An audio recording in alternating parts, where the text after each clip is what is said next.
Buenos días, mi nombre es Elizabeth Soto y soy bióloga experimental por la Universidad Autónoma Metropolitana de Iztapalapa. El día de hoy vamos a platicar sobre un poco de ecología, contaminación y salud. Empecemos. Bueno, la clase pasada estuvimos hablando sobre las relaciones que existen entre organismos de diferentes especies y hablamos un poco de lo que es depredación. Se entiende por depredación cuando un organismo caza o atrapa a otro ser vivo, principalmente con la finalidad de alimentarse de él. Sin embargo, algunos seres vivos, como es el caso del hombre, es depredador, pero no nada más con fines de alimentación, sino también con fines económicos o incluso de diversión. Bueno, hablar de depredación, me hace ir a lo que son las cadenas tróficas o alimenticias, en donde un organismo se está alimentando de otro, con la finalidad de llevar nutrientes a su organismo y poderlo convertir en energía. Es así como la energía se transfiere de un ser vivo a otro, siendo los primeros organismos en producir energía las plantas, que son los que conocemos como autótrofos o productores. Cuando un ser vivo pequeño se come a la planta, como en el caso de la imagen es el conejo, él está adquiriendo un poco de energía de la planta y transformándola en energía propia. A su vez, otro consumidor, en este caso secundario, como es la serpiente, se alimenta del conejo. Esta serpiente va a llevar a su organismo un poco de energía de la planta, del conejo y la que ella misma fabrique. Y así sucesivamente. Esto se conoce como cadenas tróficas o niveles de alimentación, en donde la energía se transfiere de un ser vivo a otro. Ahora, regresemos a lo que es depredación. Bueno, yo te había comentado que el depredador más grande, más importante es el ser humano. Y lamentablemente esto está ocasionando que los ecosistemas se dañen. Veamos qué es lo que está pasando con los ecosistemas. Bueno, actividades que amenazan a los ecosistemas. Principalmente la cacería furtiva. ¿Qué es esto de cacería furtiva? Bueno, es la cacería ilegal. Hay algunas zonas que están delimitadas en las cuales se puede llevar a cabo la cacería, ya sea como deporte o a lo mejor para poder regular la cantidad de organismos que existen en el ecosistema. Sin embargo, muchas personas se dedican a este tipo de cacería. ¿Qué es? Es cazar de manera ilegal y por lo tanto también escondida. No tenemos gráficas o estadísticas reales de cuántas especies mueren al año por este tipo de actividades. ¿Por qué? Porque al ser ilegales pues no se tiene un registro. Entonces, esta es una de las principales actividades que dañan un ecosistema. Ahora, la cacería no solamente es con fines deportivos, sino principalmente tráfico ilegal de especies. Hay algunas especies como las guacamayas, algunos caballos de mar, algunos felinos, que están altamente valorados en el comercio ilegal, y ese es un motivo por el cual se trafica con ellos. Otra cosa es obtener de ellos su cabello, su pelo o incluso sus colmillos o dientes. ¿Para qué? Para poder construir joyería, adornos o a lo mejor botas o abrigos. Hay que tener en cuenta que la cacería no solamente daña al organismo que está siendo cazado, sino también daña a los organismos que cuidan de él. Por ejemplo, para poder cazar algún felino, por lo general se tiene que matar a la mamá y a los demás que lo están cuidando. Ahora, otro factor que también daña a los ecosistemas es la contaminación, y a partir de este momento vamos a empezar a hablar de qué es contaminación. Bueno, la definición que yo te estoy dando es el deterioro y por lo tanto pérdida del medio ambiente a consecuencia de la sobreexplotación y mal manejo de los recursos. Ok, vamos a hablar primero de qué es contaminación del agua. El agua se contamina principalmente por sustancias tóxicas que se riegan o que se desechan hacia ríos, mares, lagos y lagunas. Pero también la contaminación de agua se puede llevar a cabo de otra manera. Por ejemplo, al contaminar la tierra y al llover, el agua se filtra. Esa filtración llega al subsuelo. Es del subsuelo de donde nosotros traemos o extraemos principalmente el agua que tomamos o que utilizamos en nuestros hogares. Ahora, al existir una contaminación de los ríos o mares, esa contaminación va a empezar a extenderse a todos los niveles. ¿Por qué? Porque un río desemboca a un mar y el mar a los océanos. ¿Qué es lo que sucede? Principalmente las especies marinas empiezan a morir. Peces, algunos equinodermos como estrellas de mar, algunos corales se ven afectados. Esto va a ocasionar que el ecosistema se desbalancee. Si por ejemplo un arrecife de coral es dañado, él es el que se encarga de purificar el agua. No solamente estaríamos dañando al arrecife de coral, sino también estaríamos dañando al agua que se encuentra alrededor de él. ¿Por qué? Porque ya no existiría una manera de ser purificada, al menos de manera natural. Ahora, también existe la contaminación del suelo. La contaminación del suelo no es únicamente por tirar desperdicios al piso, sino también puede ser por descargas de algunas industrias o por rellenos sanitarios o pesticidas. Cuando uno contamina el suelo, como lo había mencionado anteriormente, la lluvia hace que el suelo empiece a filtrar agua y esa agua va a llevar toxinas que van a llegar al subsuelo y que después van a contaminar no solamente el agua de encima y la tierra, sino también los mantos freáticos. Ahora, para ver contaminación de suelo quisiera que habláramos un poco de lo que son los rellenos sanitarios. Los rellenos sanitarios son depósitos de basura. Están diseñados de manera especial para que la basura no filtre sustancias tóxicas al subsuelo. Es un orificio que se hace en la tierra con un recubrimiento y con chimeneas para que por ahí puedan salir sustancias tóxicas, principalmente como gases, metano. Aquí en la Ciudad de México tenemos algunos rellenos sanitarios. Originalmente la zona de Santa Fe era un tiradero de basura que inició como un relleno sanitario. Actualmente en ese lugar se estableció una ciudad o una zona, una parte de la ciudad. Si tú te das cuenta, algunas zonas de Santa Fe tienen chimeneas donde salen vapores. ¿Qué es eso? Bueno, es la descomposición de toda la basura que se encuentra en el subsuelo de esa zona. Ahora, a lo mejor también has escuchado hablar del bordo de Xochiaca. El bordo de Xochiaca inició entre comillas, como un relleno sanitario, ya que no contaba con las características propias de un relleno sanitario. Pero ¿qué pasó con el paso del tiempo? Bueno, la gente empieza a descargar demasiada basura en ese relleno sanitario. Un relleno sanitario no debe de rebasar cierto nivel. ¿Por qué? Porque al final debe de ser cubierto con tierra y se debe de plantar algunos organismos o aprovechar esa zona. En el caso del bordo de Xochiaca, ese relleno sanitario o pseudo relleno sanitario terminó siendo un tiradero al aire libre. ¿Por qué? Porque sobrepasó el límite y entonces esa basura que quedó al aire libre, a la intemperie, empezó a despedir vapores. ¿Cuál es el problema de esto? Que esos vapores llegan a la atmósfera y entonces se lleva a cabo otro tipo de contaminación. La imagen que estamos viendo es de un tiradero al aire libre. Okay. ¿Qué contaminación es la que se lleva a cabo? Pues contaminación del aire. El aire también es un factor importante. En caso de que el aire se llegue a contaminar, pues es lo que nosotros respiramos, lo que otros seres vivos respiran y lo que necesitan las plantas para poder llevar a cabo sus funciones. Cuando el aire se contamina, pues el principal factor es la muerte de algunas especies que son muy sensibles al aire, como por ejemplo los pájaros. En la imagen que te estoy poniendo ahí, estoy poniendo la imagen de una ave muerta. ¿De qué murió? Pues principalmente de los altos índices de contaminación. Ahora, nosotros como humanos también nos vemos afectados. ¿Por qué? Porque empezamos a tener problemas respiratorios. Esos problemas respiratorios pueden llegar a ser incluso crónicos y poderse manifestar enfermedades más peligrosas como neumonía o incluso migraña.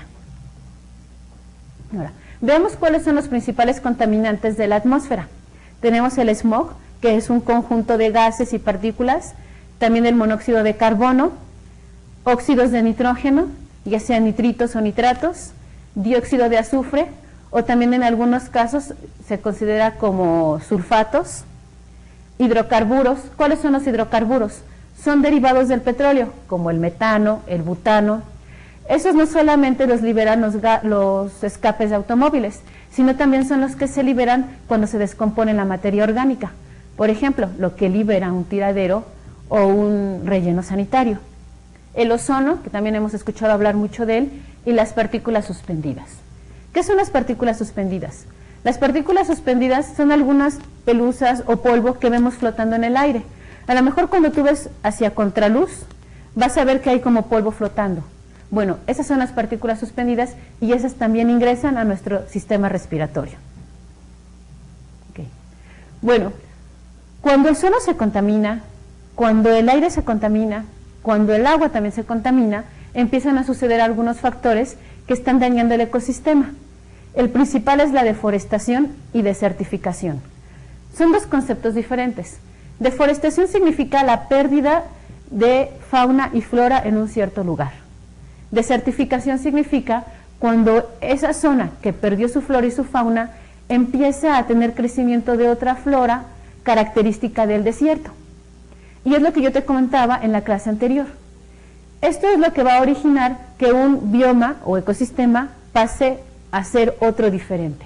Un ejemplo, tú tienes un bosque y después de la contaminación de tierra, de aire, de agua, ese bosque empieza a perder a su flora, a su fauna, y empieza a convertirse en un desierto. Ahora, ¿qué origina que el suelo se pierda? Pues principalmente la erosión. Cuando se pierden árboles o se pierden plantas, el suelo queda descubierto. Es entonces que la lluvia y el viento va a hacer que ese suelo se empiece a pulir. Se empieza a pulir a tal grado que la piedra empieza a quedar sola o vacía y se considera que el suelo se ha erosionado. Cuando un suelo se erosiona, es muy difícil que en él puedan volver a crecer organismos como los que había anteriormente. Si es que llegara a crecer algún organismo, va a ser sustituido principalmente por la fauna característica y la flora característica, del desierto, como son los cactus. Ahora, quiero que veamos un poco qué es la inversión térmica. En la diapositiva te estoy poniendo una definición. Te estoy comentando que esto se origina principalmente en las mañanas que son frías. ¿Por qué? Porque en las mañanas que son frías, el aire inicialmente es frío. Cuando el aire es frío, no puede descender, va a quedarse cubriendo una superficie de la zona donde vivimos. Nosotros vivimos en un valle. ¿Has escuchado hablar que la Ciudad de México se encuentra en un valle? ¿Qué es un valle? Bueno, un valle es una zona que se encuentra en una depresión. ¿Qué es una depresión? Estos son montañas, es una montaña, y esto es un valle.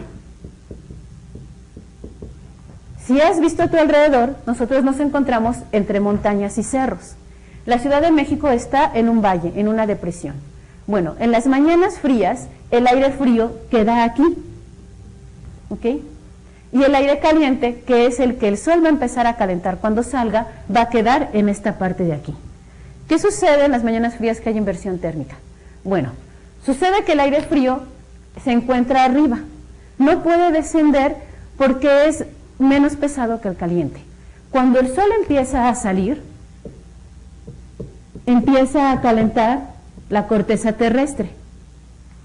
¿Alguna vez te has pensado por qué si el sol está arriba, sientes más calor cuando estás al nivel del mar y no cuando estás arriba en una montaña? Bueno, la respuesta es muy clara. A nosotros no nos calienta principalmente los rayos del sol que llegan, sino los que rebotan.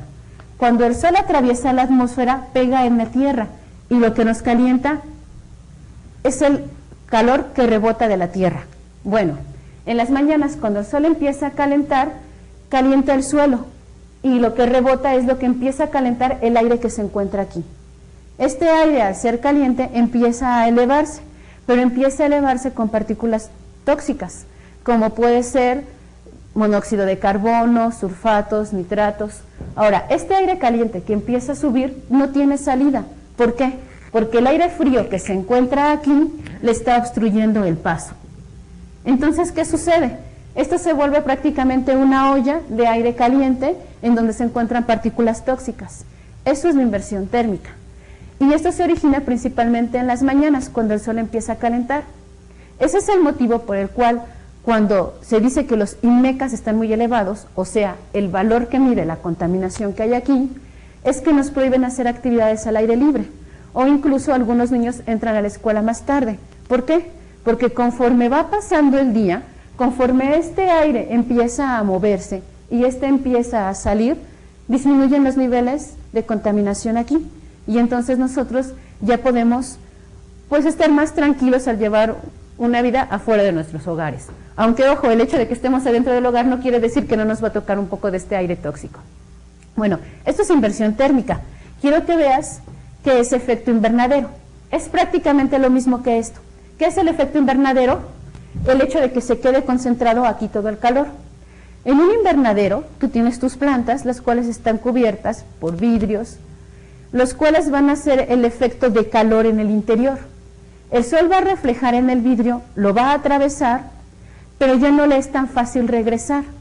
¿Por qué? Porque el vidrio hace el efecto similar al aire frío. En un invernadero se siente calor porque el aire caliente no puede salir tan fácilmente y por lo tanto los organismos que están allá adentro pueden crecer porque están en condiciones similares a la mejor a la de un bosque o una selva. Bueno, efecto invernadero es algo similar a esto, donde aquí adentro se queda atrapado todo el calor porque no puede salir. Ahora, ¿tú qué crees que pasaría si aquí estoy manteniendo mucho calor? Bueno, lo primero que va a pasar es que va a haber un calentamiento global. ¿Okay? ¿Qué es el calentamiento global? Bueno, es cuando se está sobrecalentando la corteza terrestre. En el caso de ciudades como la de México, donde nos encontramos en un valle, pues es muy claro y a lo mejor muy notorio que hay un sobrecalentamiento. Pero esto no quiere decir que no suceda en otras partes del país o del mundo. En general, el planeta se está sobrecalentando. ¿Y eso por qué es? Es por la sobreexplotación de algunos recursos, por el exceso de personas, por la cantidad de sustancias que se emiten a la atmósfera, que están haciendo que se caliente y que por lo tanto se empiecen a derretir los glaciales. En la imagen que yo te estoy poniendo, te estoy haciendo un comparativo de 1985 versus 2002, en donde los Andes se veían de manera diferente. Ahora, ¿tú qué crees que origine esto un ecosistema? Bueno, principalmente la pérdida de flora y la emigración de la fauna hacia otras zonas más elevadas o más frías. El problema es cuando la fauna no puede emigrar y no se puede desplazar. Si no tiene la capacidad de desplazarse, lo único que le queda es adaptarse. Y si el cambio es muy repentino, entonces la adaptación ya no se va a poder llevar a cabo y el organismo va a morir. Y en esta presentación, en esta diapositiva, te estoy explicando precisamente eso. El calentamiento global afecta a todos los organismos. Cuando estos no pueden migrar o no pueden adaptarse, lo que sigue es la muerte. No sé si recuerdes que en enero del 2011 hubo una misteriosa aparición de aves muertas, principalmente por Europa y Norteamérica. Bueno, se considera que esto se debió a la contaminación. ¿Por qué te pongo mucho como ejemplo una ave? Bueno, porque las aves son los organismos más sensibles a la contaminación atmosférica y al cambio de calor o de clima. Ok, ahora quiero que veamos qué es lluvia ácida. Bueno, la lluvia ácida es cuando las partículas tóxicas que se encuentran acá arriba empiezan a mezclarse con el agua de lluvia. Si por ejemplo tú tienes nitratos, que vendrían siendo NO3, y los mezclas con agua, esto va a ser una reacción en la que se va a formar un ácido. ¿Okay? Este ácido se conoce como ácido nítrico. ¿Okay? Y este ácido, al igual que el ácido sulfúrico que te estoy poniendo en la presentación, son muy peligrosos. Son tan peligrosos que incluso en un laboratorio no los puedes manipular si no tienes ciertas precauciones. Cuando estos ácidos caen a la atmósfera, los efectos pueden ser desde que empiecen a quemar plantas hasta que incluso erosionen piedras. En la imagen que te estoy poniendo un bosque el cual se ha empezado a secar y se ha empezado a destruir a consecuencia de la lluvia ácida. En la imagen de la parte derecha hacia abajo, esa es una estatua de un perrito, el cual ha sido erosionado a consecuencia de la lluvia ácida. Ahora, después de ver estas imágenes, ¿qué crees tú que la lluvia ácida puede hacer en nuestro cuerpo? Ese es el problema de cuando hay mucha contaminación y empieza a llover. Okay. Bueno, todo esto de lo que te he hablado como factores de contaminación o como factores que dañan al ecosistema son causados principalmente por la sobrepoblación. La sobrepoblación es un factor que está alterando mucho los ecosistemas.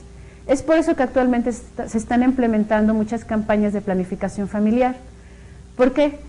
Porque no solamente tenemos que tener un uso adecuado de los recursos, sino también el hecho de que seamos tantos contribuye a que los recursos deban de ser más. Pero al existir muchos organismos en un mismo territorio, va a existir una pelea por el recurso, y eso va a originar una sobreexplotación y por lo tanto una contaminación y pérdida de los recursos. Okay. Bueno, en la siguiente diapositiva te estoy presentando solamente algunos de los animales que se encuentran en peligro de extinción. Muchos de ellos se encuentran en nuestro país, como el lobo mexicano, característico de los desiertos, también la ballena azul, la cual viene cada año a las costas de Baja California Sur, la carpa, la cual ha sido muy cazada, muy perseguida y también se está extinguiendo, la rata canguro, que es un organismo característico de los desiertos, la tortuga marina, que a pesar de ser un organismo que desova o libera muchos huevos, los huevos, al ser muy cotizados, al ser muy apreciados por sus valores nutritivos tanto para los seres humanos como para otros animales, pues a pesar de que son muchos los huevos que pone una tortuga, son muy pocos los que se dan. Por ejemplo, una tortuga pudiera llegar a poner hasta 80 huevos, de los cuales solamente se van a dar a lo mejor 30. Y de esos 30, solamente 5 van a ser tortugas que lleguen a la edad adulta y se puedan reproducir. Es por eso que actualmente algunos organismos tienen granjas o zonas que están protegidas principalmente para estos animales, como es la tortuga marina o incluso el quetzal, que es el ave que estás viendo en la parte inferior derecha. Estos organismos actualmente están protegidos y existen lugares donde se les cría de manera controlada, en cautiverio. ¿Ok? También otros que están ahorita en peligro de extinción es el mono aullador, el cual se encuentra principalmente en las selvas. ¿Por qué el mono aullador se está perdiendo? Bueno, porque la selva se está perdiendo y junto con ella algunas especies como el mono aullador. Otro organismo que también se está perdiendo es el águila real. Ya es muy raro poder encontrar alguna. Sin embargo, hay algunas asociaciones que la tienen en cautiverio, la están reproduciendo en cautiverio. ¿Ok? Ahora, quiero que conozcas algunas instituciones en México que son las que se encargan de regular, proteger y censar a los recursos naturales, ya sea animales o vegetales. Bueno, tenemos primero a la Semarnat, que es la Secretaría del Medio Ambiente y Recursos Naturales. Esta secretaría es la que se encarga de regular todo lo que es naturaleza, flora y fauna. De esta secretaría se deriva la CONABIO. La CONABIO es la Comisión Nacional para el Conocimiento y Uso de Biodiversidad. Ellos principalmente se encargan de censar y de llevar un registro de qué especies existen. Algo similar a la INEGI, pero para cuestiones de recursos naturales. También se encuentra la Profepa, que se deriva de la Semarnat. La Profepa es la Procuraduría Federal de Protección al Medio Ambiente. Ellos se encargan más que nada de delitos. Es una institución a nivel federal y lo que hace es perseguir y castigar a las personas que atenten contra los recursos naturales. Por último se encuentra la Comisión Nacional de Áreas Naturales y Protegidas. Ellos se encargan de declarar una zona como zona protegida o como zona de la biosfera. ¿Qué significa eso? Una zona que se considera zona de biosfera es una zona donde no se puede ni talar ni construir. Una zona a la que difícilmente tendríamos acceso, ya que se considera como un pulmón o un recurso natural muy preciado a nivel mundial. Bueno, ahora que conoces las instituciones a nivel nacional que están llevando a cabo algunas acciones, quiero que sepas que a nivel internacional también se han llevado a cabo acciones. La primera vez que en el mundo nos decidimos juntar para poder hablar de tópicos relacionados con el medio ambiente fue en 1972 en la ciudad de Estocolmo, donde se llevó a cabo una conferencia de las Naciones Unidas para hablar del medio ambiente. Ya desde el 72 se tenía conocimiento que se estaba sobreexplotando los recursos naturales y que estaba existiendo una contaminación excesiva tanto de aire, agua y tierra. La próxima reunión que se realizó fue hasta 20 años después, en Río de Janeiro, en 1992. Y yo considero que de todas las reuniones que se han hecho a nivel internacional, esta fue la que arrojó más resultados. Principalmente se arrojó la Agenda 21, en donde se está haciendo una evaluación de los recursos naturales a nivel internacional.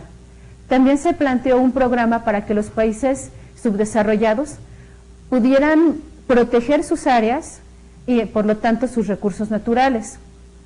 Hubo varios, bueno, en esta reunión que se hizo, hubo varias peticiones y varias cosas que quedaron establecidas para que los recursos naturales pues fueran protegidos. Fue en 1977 que se hace un agregado a estas reformas con el famoso Protocolo de Kioto. El Protocolo de Kioto lo que intenta es regular las emisiones de gases tóxicos a la atmósfera. ¿Para qué? Para disminuir el efecto invernadero y por lo tanto el calentamiento global.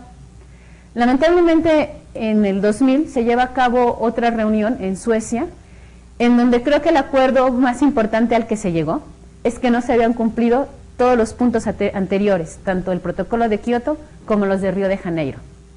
La última reunión que se tuvo fue en Johannesburgo, en Sudáfrica, en el 2002, en donde lo que se plantea es el desarrollo sustentable y lo que está ahorita de moda. ¿Qué es el desarrollo sustentable?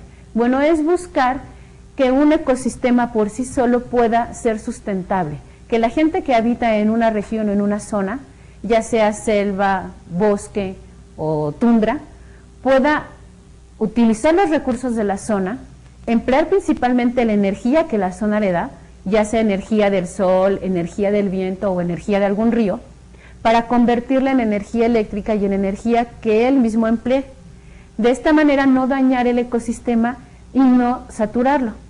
Actualmente en México se está empezando a plantear esto sobre el desarrollo sustentable y a pesar de que vamos un poco lento, pues es lo que ahorita se está utilizando. Bueno, ya te hablé de contaminación. Bueno, pues la Secretaría de Salud, sus siglas SSA, informa que la contaminación es uno de los factores que afecta nuestra salud. Y entonces te voy a hablar de salud. Te voy a dar algunos pequeños conceptos y te voy a hablar a grandes rasgos de qué es salud. Por definición, salud significa el estado completo de bienestar físico, mental y social de un ser vivo. Esta definición nos la está dando la OMS, que es la Organización Mundial para la Salud. Ahora, ¿qué nos dice la OMS sobre qué significa enfermedad? Enfermedad es un desequilibrio en el estado armónico de los seres vivos. ¿Ocasionado por qué? Pues ocasionado por varias fuentes. Una puede ser la contaminación, otra puede ser la mala nutrición, otra puede ser algunos factores de riesgo como el sobrepeso. Okay. Quiero que veamos los tipos de enfermedades que existen. Okay. El principal tipo de enfermedad es la infecciosa. Un ejemplo muy claro fue recientemente la influenza. ¿Qué es la influenza? Bueno, es una enfermedad infecciosa que se transmite a través de un virus. Una enfermedad infecciosa es originada por un agente patógeno, sea virus, bacteria u hongo, la cual se puede propagar por contacto directo principalmente. Otro tipo de enfermedad es la orgánica o degenerativa, en donde algunos órganos o tejidos de nuestro cuerpo dejan de funcionar. Aquí podemos tener como ejemplo a lo mejor enfermedades relacionadas con el sistema endocrino, en donde una glándula que secreta una sustancia deja de hacerlo y por lo tanto empieza a dañar el funcionamiento de nuestro cuerpo. Por último tenemos las enfermedades de tipo neoplástico. ¿Qué son estas enfermedades? Bueno, son las que se caracterizan por el crecimiento anormal o excesivo de alguna parte de nuestro cuerpo. Algo característico es el cáncer. ¿Qué es el cáncer? Es un crecimiento anormal y desmedido de células, las cuales al no tener zona en donde ponerse empiezan a generar un tumor, el cual lo vemos por medio de una pequeña bolita, que si permitimos que siga creciendo va a empezar a invadir nuestro cuerpo. Bueno, ahora te quiero hablar de cuál es la historia natural de una enfermedad. Así como los seres vivos tenemos una historia natural de crecimiento, nacemos, crecemos, nos reproducimos y morimos, las enfermedades por sí solas tienen una historia natural. La primera parte de la historia natural de la enfermedad es el periodo de susceptibilidad o periodo de contagio, en donde nosotros estamos expuestos a factores que pueden propiciar que nos enfermemos. Estos factores pueden ser algún agente patógeno, algún cambio climático, contaminación o incluso acercarnos a alguna otra persona que ya está enferma. Después de esto viene un periodo de evolución, el cual se divide en dos etapas. La primera etapa es asintomática, un periodo en donde yo no me voy a dar cuenta que estoy enfermo, sin embargo ya lo estoy. Algunas enfermedades, como por ejemplo el VIH, este periodo lo tienen muy prolongado, el cual puede ser incluso de hasta 10 años. Esto es algo complicado y problemático a nivel mundial de salud. ¿Por qué? Porque si tú estás enfermo y no te das cuenta, no solamente estás permitiendo que la enfermedad crezca dentro de tu organismo, sino que también la puedes transferir a otros seres vivos sin darte cuenta. El segundo periodo en la etapa de evolución se refiere al periodo clínico, en donde nosotros ya tenemos síntomas y aquí es conveniente acudir al médico para que él haga una evaluación de cuáles son los síntomas que tenemos, de qué es lo que nos está pasando y entonces se puedan tomar las acciones necesarias. El último periodo en el desarrollo de una enfermedad es el llamado último periodo o resultado del proceso. El resultado del proceso no siempre es satisfactorio o benéfico para el ser que está enfermo. Si nosotros permitimos que la enfermedad lleve una evolución normal sin ser intervenida, ya sea por medicamentos o algún tipo de terapia o vitamina, puede ser que el último periodo desencadene en la muerte o en la pérdida total o parcial de alguna parte de nuestro cuerpo. Ahora, si la enfermedad ha sido atendida de manera adecuada, este último periodo puede terminar en aliviarnos completamente o a lo mejor parcialmente. Okay. Quiero que veamos cuáles son las enfermedades más comunes en México. Creo que ya la mayoría de nosotros las conocemos. Y estoy poniendo como primer lugar a la obesidad, y te voy a decir por qué. Porque la obesidad, que es sobrepeso o acumulación excesiva de grasa dentro de nuestro cuerpo, puede originar otras enfermedades como la hipertensión y la diabetes. ¿Qué entendemos por obesidad? Bueno, es acumulación excesiva de grasa en el interior de nuestro cuerpo. Esta grasa va a ocasionar que tengamos problemas respiratorios, que nuestras venas y arterias se empiecen a presionar y la sangre no pueda circular de manera adecuada, lo cual va a originar la hipertensión. La hipertensión es cuando una persona tiene su ritmo cardíaco o presión arterial elevada, y una hipertensión puede desencadenarse incluso en derrame cerebral, un evento cardiovascular o un infarto. Ahora, ¿qué es la diabetes? La diabetes se origina principalmente por no poder degradar la azúcar en nuestro interior. Esto ocasionado por la deficiencia en la fabricación de la insulina, que es la sustancia que degrada las azúcares. Cuando nosotros no podemos degradar el azúcar en nuestro cuerpo, vamos a empezar a tener algunos factores como problemas de coagulación y daños a lo mejor en vista, en piernas y en presión. Ahora, otra enfermedad es el cáncer. Principalmente en México vemos el cáncer de próstata en el caso de hombres y el cáncer cervicouterino para mujeres o de mama. Como lo mencionamos anteriormente, el cáncer es el crecimiento excesivo de células, pero células que no son buenas, células que están dañadas. Por lo tanto, los tumores cancerígenos pueden llegar a ser malignos o benignos. Un tumor cancerígeno se considera maligno cuando ya no hay manera de cómo curarlo. Y el remedio en este caso sería quitar la parte del cuerpo o del órgano que está siendo dañado. Cuando un tumor se considera benigno, sí puede ser atendido, y puede ser atendido principalmente con quimioterapia, la cual consiste en dar radiaciones a las células que se encuentran mal con la finalidad de destruirlas. En este caso, el órgano del cuerpo dañado sí puede salvarse y puede continuar con una función normal. Un problema del cáncer, cuando permitimos que avance o que crezca mucho, es que empieza a atacar a otros órganos de nuestro cuerpo. Este es el motivo por el cual tenemos que estarnos haciendo revisiones constantes y estar al pendiente de nuestra salud. Muy importante es que tanto hombres como mujeres acudan a consulta médica a hacerse chequeos de rutina, como es el Papá Nicolau o la mastografía, para saber si tenemos alguna posibilidad de cáncer. Como una de las enfermedades más comunes en México, también te estoy manejando el alcoholismo y las adicciones. Las puse de manera separada porque el alcoholismo es una adicción muy fuerte, principalmente originada al alcohol, bebidas con alcohol. Y las adicciones pueden ser tanto a medicamentos antidepresivos o ansiolíticos, como también a algunas drogas que no son legalmente permitidas. ¿Cuál es el problema entre la farmacodependencia y una droga que no está permitida? Bueno, el principal problema cuando hablamos de adicciones a medicamentos es que son sustancias que están permitidas legalmente. El ser humano, al tener acceso de manera fácil a un antidepresivo o a un ansiolítico, empieza a utilizarlo de manera excesiva y empieza a generar dependencia a él. Por otro lado, también hay dependencia a drogas que no son legales. Estas son menos fáciles de conseguir. Sin embargo, actualmente hay algunas sustancias, como por ejemplo la marihuana, que ya es muy fácil de conseguir. Y por eso es que la gente pues la emplea más que otras que son de diseño, como pudiera ser el LSD o a lo mejor la heroína o la cocaína. Bueno, por último te quiero hablar que la mejor manera para evitar una enfermedad es la prevención. Existen 3 niveles de prevención. El nivel número 1 es el que estamos viendo principalmente en la pantalla. Acudir a los sistemas de salud, hacernos chequeos, alimentarnos bien, ponernos nuestras vacunas, aplicar a los niños las vacunas. Esa es la fase 1 de prevención, en donde estamos evitando enfermarnos.